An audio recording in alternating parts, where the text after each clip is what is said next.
ಸುಧೀರ್ ಭಾಗವಾನ್ ಅವರು ಮತ್ತು ಮೊಹಮ್ಮದ್ ಭಾಗವಾನ್ ಅವರು, ಆಮೇಲೆ ಬಹಳಷ್ಟು ಜನರಿರೋದ್ರಿಂದ ಎಲ್ಲ ಅಲ್ಲಿ ಸೇರಿದಂಥ ಬಂಧುಗಳೇ, ಇಂದಿನ ದಿವಸ ನಿಜವಾಗಲೂ ಬಹಳ ನಮ್ಮ ಇತಿಹಾಸದಲ್ಲಿ, ವಿಶೇಷವಾಗಿ ಕರ್ನಾಟಕದ ಇತಿಹಾಸದಲ್ಲಿನೇ ಇದು ಒಂದು ನೆನಪಿಸಿಕೊಳ್ಳುವಂಥ ದಿನ. ಮತ್ತು ಹಜರತ್ ಟಿಪ್ಪು ಸುಲ್ತಾನರು ಈ ನಾಡಿಗಾಗಿ ಕೊಟ್ಟಂತ ಕೊಡುಗೆ ಯಾವ ಕಾಲಕ್ಕೂ ಮರೆಯಲಾಗದಂಥದ್ದು.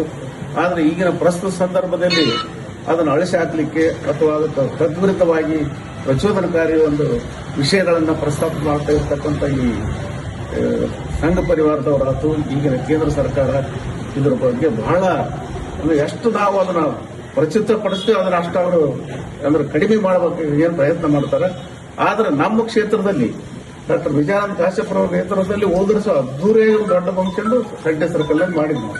ಈ ವರ್ಷ ಅದು ಪ್ಲಾನ್ ಇದೆ. ಸಾಹೇಬರು ಎಲ್ಲ ಅವರ ಅನುಪಸ್ಥಿತಿಯಲ್ಲಿ ಅವರು ಬಂದ ಮೇಲೆ ಅದರ ಬಗ್ಗೆ ದೀರ್ಘವಾಗಿ ಚರ್ಚೆ ಮಾಡಿ ಖಂಡಿತ ಮಾಡೋದು ಎಲ್ಲರೂ ಸೇರಿ ಮಾಡೋದು ಇದೇ ಇದೆ.